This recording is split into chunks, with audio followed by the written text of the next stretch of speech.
हमारी भारतीय संस्कृति में संस्कारों का एक सिलसिला चलता है, और संस्कारों की सिलसिला जब चलता है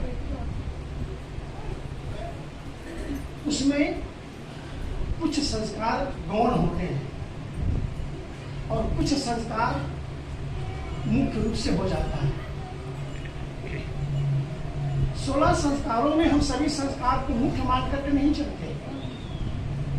16 संस्कारों में यदि हम छटनी करें, यदि उसमें हम संशोधन करें, तो उसमें 3 संस्कार को हम ज़्यादा महत्व देते हैं। जैसे नामकरण संस्कार, जो भारतीय संस्कृति के अनुसार से आज चौथा संस्कार है।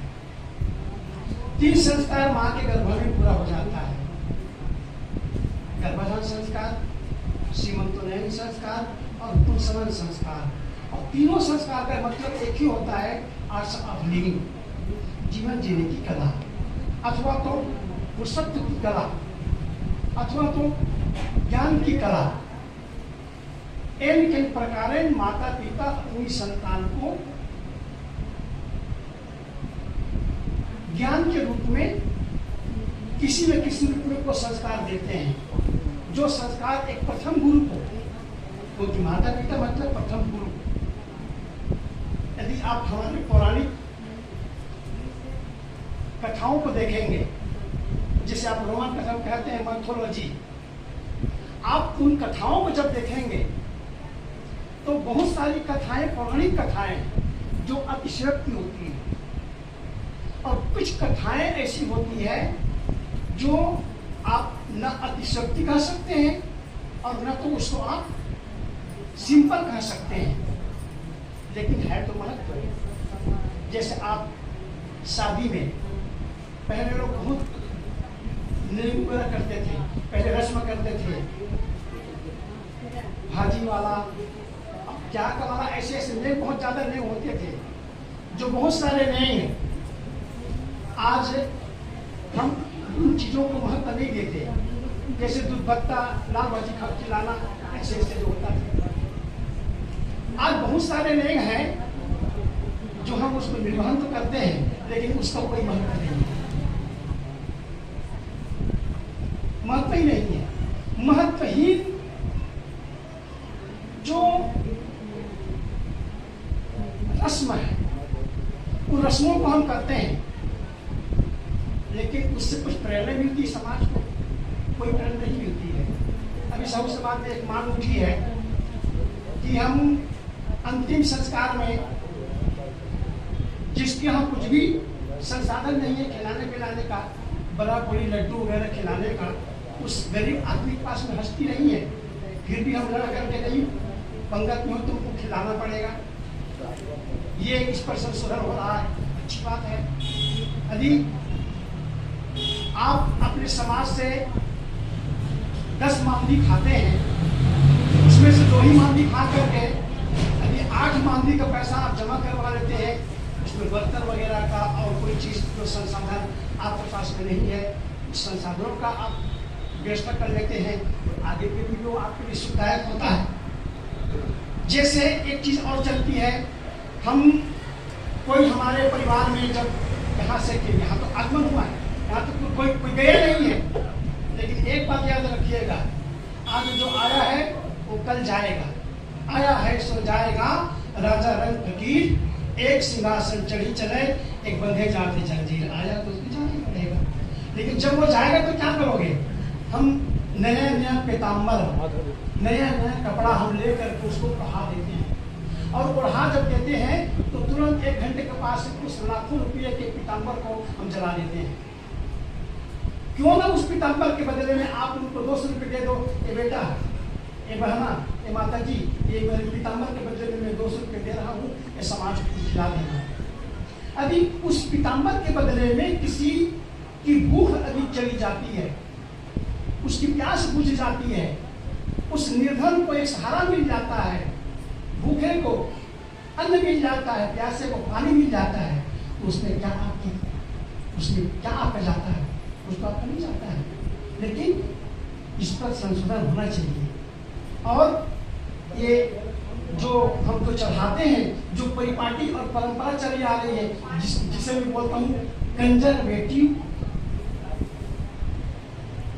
नैरो माइंड, जिसको इंग्लिश में कहते हैं डेली डिजर्ट। जैसे बालू होता है, बालू नीला सा होता है, बालू को पेड़ों के खानी में तो तेल निकलने वाला नहीं है। बस ऐसी कुछ परंपरा चल पड़ती है जिसे हम कहते हैं डेली डिजर्ट नैरो माइंड अथवा तो कंजर्वेटिव परंपरा। उस परंपरा को हम ढो रहे हैं। हमारे साथ एक दिन कह रहे थे, एक की बारात आई, उस बारात में बिल्ली इतना परेशान करने लगी कि घर भर के परेशान हो गए। चौक उठते थे, आकर की चाट जाती थी, कहीं दूध रखते थे उसको पी जाती थी। एक ने कहा बेटा ऐसा करो, बिल्ली को ना वहां उधर बांध दो। तो छोटा बच्चा देख रहा जलाती है, बोले नहीं हमारे दादा तो शादी में बिल्ली को बांधे थे, बिल्ली खोज के ले आओ, अब बिल्ली को बांधोगे तभी ये शादी सफल होगी। वो परंपरा चल पड़ी। तो अंत में लोगों ने कहा भाई तो बिल्ली मिल नहीं रही है, शादी कैसे होगी, बिल्ली की बिना शादी होगी ही नहीं, बिल्ली पकड़ के ले आओ। बिल्ली खोजे तो खोजेगा, राखी में बिल्ली मिलती नहीं है, खोजे कहाँ। तो इस पर डिस्कस किए, एनालाइज किए, खोज किए कि आखिर में हमारे दादाजी बिल्ली क्यों लाए थे। तो पता चला कि बिल्ली बहुत परेशान कर रही थी, इसलिए उस बिल्ली को बांध दिए तो हमारा सब काम सुचारू रूप से चलने लगा कुल मिलाकर के। लेकिन अन्य परंपरा जब चलती है तो ऐसी अन्य परंपरा चलती है, नहीं बिल्ली यहाँ होना चाहिए तभी शादी सफल होगी। और यही बंधनों मालंदियों की जो एक जगड़ाहट है, उसमें हम लोग आज झगड़े हुए हैं। सकून अपशकून दिशा सूल, हम लोग कहते नहीं अमुक दिशा में अमुक दिन नहीं चलना चाहिए, नहीं अमुक दिन बच्चा पैदा हो गया तो गलत है। तो बच्चा तुमको पूछ कर पैदा होगा क्या? कोई आदमी मरेगा तो तुम पूछ कर मरेगा, भाई मैं कब मरूं? हाँ, सुसाइड करने वाले जो कायर लोग हैं, जो अबूझ लोग हैं, वो भले मर जाते हैं कि मैं मरने जा रहा हूँ, और मर भी जाता है। तो मेरा कहने का मतलब ये है दिशा सूल अपशकून सकून, ये जहाँ तक हमारी मानंदियाँ हैं उन मानंदियों को हमें हटाना पड़ेगा। तो मैं कह रहा था कि छठी कार्यक्रम आज हो रहा है, इसमें धूम धड़ाका फटाका और नाचा गम्मत वीडियो शूटिंग डीजे पीजे के बदले में अभी हम सहज भाव से संतों को बुला करके धार्मिक कार्यक्रम करते हैं जिसमें संस्कार मिलता है बच्चों को, परिवार को, वो ज़्यादा अच्छा है, वो पॉजिटिव है। हम कभी भी ऐसा नकारात्मक काम न करें कि अपने परिवार के लिए वो गलत साबित हो। इसलिए मुझे पता है जब से मैं शेखर भाई के यहाँ जब से मैं आ रहा हूँ तब से मैं ही कंटिन्यू आ रहा हूँ, छठी में, मरनी में, शादी में, दीक्षा में, जितने भी बच्चे लोग नाती लोग के हुए मैं ही आ रहा हूँ। तो यह अच्छी बात है। ऐसे भी सभी परिवार के लोग, मुझे दुख यहाँ बहुत दुख है इस गांव के अंदर में कि हमारे दो भगत एक साल के अंदर में चल बसे, भक्त परिवार संतोष कुमार जी और डॉक्टर श्री ओहराम जी। दुख तो है, लेकिन दुख के साथ में हमें जिसे कहते हैं बिटरनेस ट्रूथ, कड़वा, बहुत कड़वा सत्य है और उस कड़वा सत्य को स्वीकार करना पड़ेगा। और वो है आए हैं उसको जाने, मिलन को भय आवन को भय जान। सदगुरु श्री पूरन साहब ने कहा आए हैं उसको जाना ही पड़ेगा। और हम लोग अभी मिले हैं, नहीं भी छोड़ गए क्या? 1 घंटे बाद में सब लोग अपने अपने घर चल देंगे। इसलिए जो मिला है वो बिछुड़ेगा निश्चित, लेकिन जो आया है उसको जाना ही पड़ेगा। ये श्योर एंड सर्टेन। किसी ने कहा है death is sure and certain, मृत्यु शाश्वत है, मृत्यु सनातन है। और इसको कोई लाख उपाय करे, कर्म का रेख मिटे मेरे भाई, चाहे लाख करो चतुराई, कर्म का रेख मिटे, कर्म करेगा है। और कर्म का रेख ये है कि जो आए हैं उसको जाना ही पड़ेगा। हाँ, लेकिन जब हम जाएंगे तो कर्मों का बोझ, कर्मों की गठरी हमके लाभ करके हमको जाना पड़ेगा। आज इस परिवार में छठी है और छठी का एकमात्र मकसद है कि परिवार को संस्कार मिले, बहु बेटा को संस्कार मिले। क्योंकि छठी जो संस्कार है ये फाउंडेशन संस्कार है। 3 संस्कार माँ के गर्भ में हो गए, हमें कुछ मिला क्या? हम तो अबोध थे, हम तो शिशु थे, हमें तो ये भी पता नहीं था कि हमारे माता पिता 3 संस्कार हमारे कर दिए। अभी भी छठी में पता नहीं है, कहाँ किसको पता है? उस बच्चों को पूछो छठी क्या चीज़ है। जैसे गाय और भैंस को पता नहीं है कि आज ये लोग मेरे दूध से प्यूस खा रहे हैं, कहाँ पता है गाय और भैंस को? हम लोग बड़े प्रेम से प्यूस खाते हैं, गाय भैंस को पता नहीं है कि उनके बच्चे को दूध को आप प्यूस बनाकर खा रहे हैं। ठीक है, अच्छी बात है। ऐसा ही वो नवजात शिशु है जिसका हम आज छठी कर रहे हैं, उसको पता नहीं है। लेकिन एक बात सही है, वो जन्म जब लिया है ना, डॉक्टर इमर्सन ने कहा था, man is born free but he is everywhere in change. मनुष्य स्वतंत्र जन्म लिया है। दोनों बच्चे जो जन्म लिया है ना, कबीरपंथी ने जन्मजात लिया है और बोल सकती है, और बच्चा बोल सकता है कि मैं जन्मजात कबीरपंथी हूँ। मानिकपुरी लोग कहा जाते हैं कि हम लोग जन्मजात कबीरपंथी हैं, लेकिन 100 में से 99 मानिकपुरी ईटिंग ड्रिंकिंग वाले हो गए। भले दास लगाते हैं ना अपने सर में कि मैं तो दास परंपरा का हूँ, लेकिन उसमें से बहुत से मानिकपुरी लोग खानदानी कबीरपंथी मानते हैं, लेकिन खानदानी केवल कहने भर की है, धर्म नहीं है। बस ऐसा ही है। ये बच्चे जो जन्म लिए हैं वो आगे चलकर कह सकता है कि नहीं मैं खानदानी कबीरपंथी हूँ। हाँ, शेखर भैया और गोदावरी देवी जो मार्ग बताए हैं उस पर मार्ग चले तो सोने में सुगंध, सोने में सुगंध है। लेकिन अच्छी बात यह है कि मैन इज बॉर्न फ्री, मनुष्य स्वतंत्र जन्म लेता है। मनुष्य ज्ञान प्रधान है। मनुष्य के मन का जब विकास हो जाता है तब वो स्वतंत्रता की ओर आगे बढ़ता है। पशु का मन का विकास नहीं होता है, इसलिए कहते हैं वो एक पशु की श्रेणी में हो जाता है। किसी संत ने कहा, आहार निद्रा भय मैथुनंचा सामान्य में तत्व पशुभिर नराणाम धर्मो ही तेसा मधिको विशेषा धर्मे नहीं ना पशुभि समाना।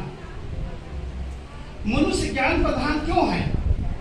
शायद कहते हैं, देख लीजिए, मनुष्य की आंख है, आपकी आंखें कहां तक देख सकती है, लेकिन एक बाघ की आंखें इतनी दूरदृष्टि वाली आंख होती है, उसकी आंख में इतनी पावर होती है कि वो 10 कोस तक वो चील गिद्दड़ वो अपनी आंखों से देख सकता है।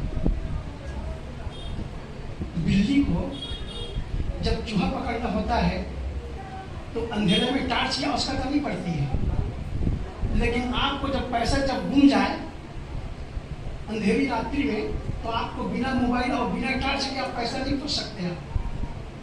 आपकी आंख में वो पावर है ही नहीं, चाहे चश्मा ही क्यों न लगाए हो आप, चाहे लेंस क्यों न लगाए हो आप, हाई पावर का 50,000 का लेंस, तो भी आपको अंधेरी रात्रि में नहीं दिखने वाली है। लेकिन बिल्ली को आराम से उसका शिकार दिख जाता है और बिल्ली अपने पेट को भर लेती है अंधेरी रात्रि में। खच्चर इतना सबल होता है। एक पिता के रास्ते में जब मैं 1982 में आज से लगभग 35-40 साल पहले जब मैं अमरनाथ भी गया और वैष्णो देवी भी गया, वहां पर मैं देखा कि खच्चर चढ़ रहा है 1 क्विंटल वजन को लेकर के, और उसमें खच्चर को भी आपको जगह देना है और आप खच्चर आराम से आपको छोड़ करके, खच्चर है 1 क्विंटल भार को लेकर के आगे निकल जाता है। ऐसा है, कहावत है, जर्मन की लड़ाई, पिस्सू घाटी की चढ़ाई, ये दोनों सबसे कठिन चीज होती थी उस समय। जर्मन से जब टकराहट हुई भारत का, तो उस समय के फौजी लोग जानते हैं, लेकिन पिस्सू घाटी ऐसा सीधा है। और ऐसे हम लोग जब चढ़े वहाँ, तो हम लोगों की नानी याद आ गई। उस समय बहुत यंग था, मैं बहुत यंग था। आज से 40 साल पहले की बात मैं कर रहा हूँ, 20-22 साल का रहा हूँगा, 24 लगभग 22 24 साल का। तो मैं कह रहा था कि खच्चर इतना सबल होता है कि वो भार को ढो लेता है। आपको यदि 50 किलो भार ले जाकर भैया एक फलांग जाओ आप, आपकी कमर भी झुक जाएगी और आप बीच में ले जाकर के आप उसको छोड़ देंगे, मैं नहीं ले जा सकता। घोड़ा कितना दौड़ता है, घुड़सवारी लोग जानते हैं घोड़ा कितना दौड़ता है। घोड़े के समान आप दौड़ नहीं सकते आप। चींटी धूल में अन्न का कण मिला होता है और चींटी खोज लेती है। सारी चीजें जिसे हम कहते हैं अन्य जो मानवेतर प्राणियों में भोग प्रधान है, भोग प्रधान इंद्री उसकी केवल भोग के लिए काम करती है।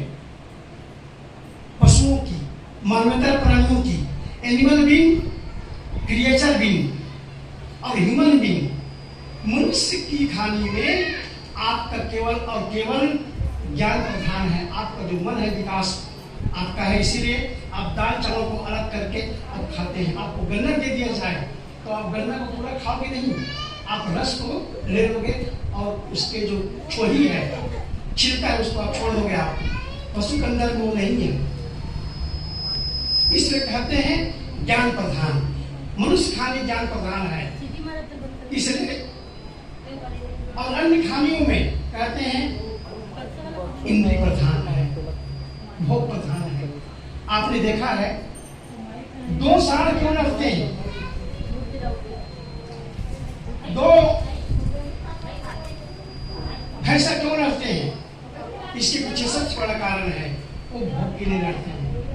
लेकिन आज हम लोग मान के लिए, प्रतिष्ठा के लिए, एक एक इंच जमीन के लिए, पशु लोग जमीन के लिए नहीं लड़ते हैं। आपने नहीं देखा होगा कभी, पशु मान बढ़ाई के लिए नहीं लड़ते, पशु लोग गद्दी महंती के लिए नहीं लड़ते, पशु लोग केवल और केवल लड़ते हैं भोग पदार्थ के लिए। एक शेर बोलता है एक जंगल में एक ही शेर होगा, डबल शेर, बस यही है। तो मैं कह रहा था ये जो बच्चे जो जन्म लिए हैं, स्वतंत्रता को जन्म सिद्ध उसका अधिकार है। जैसे बाल गंगाधर तिलक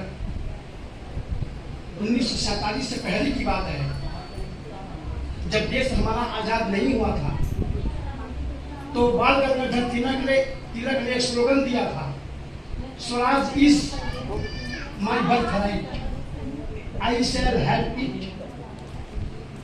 स्वराज मेरा जन्म सिद्ध अधिकार है और स्वराज को मैं लेकर के रहूंगा। एक बाल गंगाधर तिलक ने स्लोगन दिया था, Swaraj is my birthright, I shall have it. मैं इसको लेकर के रहूंगा, कोई दुनिया की ताकत नहीं है कि इसको रोक सके। और अंग्रेज भले महात्मा गांधी का नाम हुआ, लेकिन स्लोगन देने वाले, फाइटिंग करने वाले अच्छे अच्छे लोग हुए। सुभाष चंद्र बोस, लाल बाल पाल, खुदीराम बोस, भगत सिंह आजाद, चंद्रशेखर आजाद, ऐसे ऐसे लोग फाइटिंग किए। शामिल बाद हमें महात्मा गांधी का नाम तो हो जाता है, लेकिन महात्मा गांधी ने फाइटिंग नहीं किया। फाइटिंग तो वही लोग किए, गरम दल वाले, नरम दल वाले श्रेय ले गए और फाइटिंग किए गरम दल वाले। बस यही है, नाम हुआ महात्मा गांधी का। ठीक है, महात्मा गांधी का भी हथियार था नॉन वायलेंस, फास्ट टूथ, ये उसका हथियार था, उसको लेकर के चले। लेकिन अपनी अपनी जगह पर दोनों, वो कहते हैं ना, संत संत सब ही बड़े, अपनी अपनी ठौर, और संत विवेकी पारखी ते माथे के मोह। अपनी अपनी जगह पर सब ठीक है, लेकिन श्रेय जिसको मिलना चाहिए उसको श्रेय नहीं मिला। ये दुख की बात है। वो कहते हैं ना आज कि भारत रत्न जिसको मिलना चाहिए वो भारत रत्न उसको नहीं दिया गया। भारत रत्न ऐसे लोगों को दिया गया जो अरे गरे लक्ष्य खरे थे, जो कोई का भी नहीं था, लेकिन वोट बैंक की राजनीति में चलो भारत रत्न दे दो, वोट मिल जाएगा 10-20, ये नीति चली आई है और इसे कहते हैं डिप्लोमेसी। सेकुलर और डिप्लोमेसी ने इतने भारत को बर्बाद किया, इतना बर्बाद किसने नहीं किया जितना बर्बाद डिप्लोमेसी और ये सेकुलरवाद ने किया है। तो मैं कह रहा था हमारे अंदर में स्वतंत्रता, एक बच्चा है स्वतंत्रता को लेकर के जन्म लिया है। अब मैं चाहता हूँ कि आप लोग स्वतंत्र होकर, स्वतंत्र शब्द इतना प्यारा शब्द है, यदि आप लोग रामायण खोलकर देखोगे ना, रामायण में एक शब्द बहुत बढ़िया आया है, भक्ति स्वतंत्र सकल गुण खानी। भक्ति स्वतंत्र भी है और सकल गुणों की खानी भी है। व्यक्ति को क्यों स्वतंत्र करता है? भक्ति इतनी स्वतंत्रता है कि भक्ति के अंदर में कोई गुलामी है ही नहीं। कोई भी आदमी भक्ति कर सकता है, सास कर सकती है, बहू कर सकती है, बूढ़ा कर सकता है, और जो हम कहते हैं ना स्त्री पुरुष बीच का जेंडर है वो भी कर सकता है। कोई भी आदमी छोटा बड़ा स्त्री पुरुष जो नर के शरीर में आया है, ह्यूमन बीइंग के शरीर में जो आया है, वो कोई भी स्वतंत्र होकर के भक्ति कर सकता है। इसलिए तुलसीदास ने चुन करके लिखा भक्ति स्वतंत्र सकल गुण खानी। और अंतिम में क्या कहा? बिन सत्संग न पावहि प्राण। यहाँ कितने सुंदर लोग यहाँ पर हुए, यहाँ बैठे हुए आए हुए हैं, कितने लोग हैं राखी के अंदर में? हजारों लोग होंगे। क्यों 20 लोग छाट करके आए? इसका मतलब ये है कि जिसको जिन चीजों में रुचि होती है वो चीज उसको मिलती है। तुलसीदास जी ने एक चौपाई और कहा, मति अति नीच ऊंच रुचि आछी, चाहिए अमीय जब जुरे न छाछी। हमारी मति इतनी ऊंच है लेकिन करनी इतनी नीच है कि हम चाहते हैं घी और यहाँ पर छाछ मतलब मही नहीं। इसलिए हम अपनी रुचि को, ये जो सही जगह पर आप रुचि बना करके आ जाए कि ये भक्ति की जो स्वतंत्रता है ये बिना सत्संग के आपको नहीं मिलती। इसलिए डॉक्टर इमर्सन ने कहा मैन इज बॉर्न फ्री।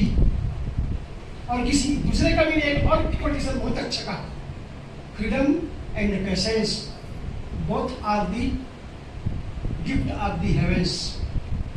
स्वतंत्रता और धीरज, धीरज और स्वतंत्रता ये स्वर्गीय ऐसे सद्गुण हैं जिनके बिना आपकी सफलता सुनिश्चित नहीं कर सकते। आप बिना धैर्य के, कविता के साखी सिद्ध साखी है, धीरे धीरे रे मना धीरे से सब होए और माली सींचे सौ घड़ा ऋतु आए फल होए। तुलसीदास जी ने कहा धीरज धर्म मित्र और नारी आपत काल परखिए चारी। धीरज की, धर्म की, मित्र की, नारी की, कहते हैं ये चारों की परीक्षा होती है, अग्नि परीक्षा होती है। आप देखो सोनार के जब ले जाओगे ना किसी भी गहना को, नाक का ले जाओ, कान का ले जाओ और क्या बोलते हैं हाथ का ले जाओ, तो सबको वहाँ पर अग्नि परीक्षा देनी पड़ती है, सारे गहनों को। बस ऐसा ही है, सभी लोगों को अग्नि परीक्षा देनी पड़ती है, चारों को। और उसमें जो सफल होकर जो निकल जाते हैं उसकी क्या, उसकी कीमत कितनी बढ़ जाती है। बस ऐसा ही है, आप स्वतंत्र हैं भक्ति करने में। अपनी स्वतंत्रता को कभी भी आप खोइए मत और अपने धीरज को बनाए रखिए। आप ध्यान बोते हैं खेत में 4 महीना आप धैर्य बना करके रखते हैं, तुरंत धान बोते हैं, तुरंत काटते नहीं है, उसके लिए 4 महीना आपको प्रतीक्षा करनी पड़ती है, धैर्य बना करके आपको रखना पड़ता है, मन को संतोष करके रखना है कि नहीं मैं धान बोया हूँ, इस खेत में 40 बोरा धान होने वाला है। अधि कहते माहू, और वो माहू न पड़े आपके खेत में, सावधानी से आप सिंचन करते रहें रसायन चीज़ों का, तो निश्चित है आपको उस फसल की जो कीमत है वो आपको मिलने वाली है। मैं कह रहा था आज छठी कार्यक्रम है और इसमें किसी न किसी रूप में संस्कार मिलना चाहिए, ज्ञान मिलना चाहिए और आर्ट ऑफ लिविंग मिलना चाहिए, जीवन जीने की कला। हम बच्चों को बहुत सारी चीज देते हैं, हम धन देते हैं। देखो जिसका मैं देखा हूँ छत्तीसगढ़ में विशेष करके 4 बेटा है तो 4 मकान बना देंगे, 4 बेटा है तो 4 गाड़ी ले लेंगे, 4 बेटा है तो 4-4 लाख रुपए जमा कर देंगे। भौतिक जो संसाधन आप देते हैं बच्चों को, देना चाहिए। मैं कहता हूँ दीजिए। यदि आपके पास में साधन है मकान बनाने का तो चारों बेटों के लिए आप अलग अलग मकान बनाइए, अलग अलग गाड़ी ले लीजिए, अलग अलग पैसा जमा कर लीजिए, सब ठीक है। लेकिन क्या आपने चारों बेटों को अलग अलग ज्ञान दिया है? क्या आपने उन बेटों को अलग अलग संस्कार दिया है कि मैं जब नहीं रहूंगा तो मेरा बेटा क्या लेकर के जिएगा? तो संत ने एक ज्ञान दिया है। एक संत ने पूत का पुत्र का धन संचय और पुत्र सपुत्र का धन संचय। आप उस बेटा को धन तो दे रहे हो, लेकिन उस बेटा को आप ज्ञान नहीं दे रहे हो, संस्कार नहीं दे रहे हो। वो जुआ में खेल जाएगा, शराब पी करके उड़ा देगा, गलत काम में वो आपके पैसा का दुरुपयोग कर देगा। आपने संस्कार नहीं दिया तो उसको धन देने का क्या मतलब? पुत्र का पुत्र का धन संचय और पुत्र सपुत्र का धन संचय। आपका बेटा यदि सत्संगी है, संस्कारी है, उसको आप धन दो चाहे ना दो, उसके पास वो संस्कार तो बना लेगा, लेकिन उसका हक है, उसका राइट्स है। हिंदू लॉ में 4 आदमी को राइट है। First is self, second is wife, third is daughter and son, fourth is others. पहला खुद है, आप नहीं रहेंगे आपकी पत्नी को मिलेगा, पत्नी नहीं तो बच्चे को मिलेगा, बच्चे भी नहीं तो चौधरी को जाएंगे। ये है। तो मैंने कह रहा था कि आप अपने जो हक है उन बच्चों को दीजिए और बच्चों को संस्कार देना। संस्कार नहीं देंगे तो आपका धन देना, आपका मकान देना, आपका और भौतिक चीज देना शायद उतना सटीक नहीं है। और ये सटीक कबीर साहब की, आइए मैं अपनी बातों को मैं विराम दूं। मैं ये कह रहा था, एक स्वामी जी हुए कलकत्ता में, स्वामी रामकृष्ण मिशन। स्वामी रामकृष्ण मिशन आप जानते हैं, स्वामी रामकृष्ण परमहंस के महान शिष्य श्री विवेकानंद, और विवेकानंद जी की परंपरा में बहुत अच्छे संत हुए हैं। उसमें एक संत हुए हैं स्वामी बुद्धानंद सरस्वती। उन्होंने एक छोटी सी पुस्तक लिखी है, how to build our character, हम अपने चरित्र निर्माण कैसे करें। उसमें कोटेशन जो चुन करके रखा, parents give their children only stone in steel of bread. इसका मतलब यह हुआ माता पिता अपने बच्चों को केवल और केवल क्या दे? केवल और केवल रोटी अथवा तो कपड़ा और मकान, इतना ही ना दे। ये जड़ चीज है। कहते हैं आप पत्थर देते हैं बच्चों को। पत्थर किसके बदले में? रोटी के बदले में आप पत्थर देते हैं। अर्थात बच्चों को संस्कार देने चाहिए, वहां आप रोटी कपड़ा मकान में आप अटक जाते हैं। मैं ये नहीं कहता हूं कि आप रोटी कपड़ा मकान मत दीजिए, आप रोटी कपड़ा और मकान दीजिए बच्चों को, लेकिन साथ साथ में उसको संस्कार दें। यदि संस्कार देते हैं, जीवन जीने की कला देते हैं, तो मान करके चलिए आपको रोटी कपड़ा मकान तीनों देना सार्थक हो जाएगा। यदि संस्कार को शामिल करोगे। अभी हमारी शादी बहन कह रही थी, शिक्षा और दीक्षा। शिक्षा एक भौतिकता के लिए है। शिक्षा आप लेंगे, डिग्री आपको मिलेगी तो संसाधन आपको मिलेगा रोटी कपड़ा और मकान का, लेकिन दीक्षा में वो ताकत नहीं है। दीक्षा तो step through going to reversal. Diksha वो ऐसी चीज है, वो सीधा विदाउट को चली जाती है मुक्ति की ओर, और शिक्षा चली जाती है भौतिकता की ओर।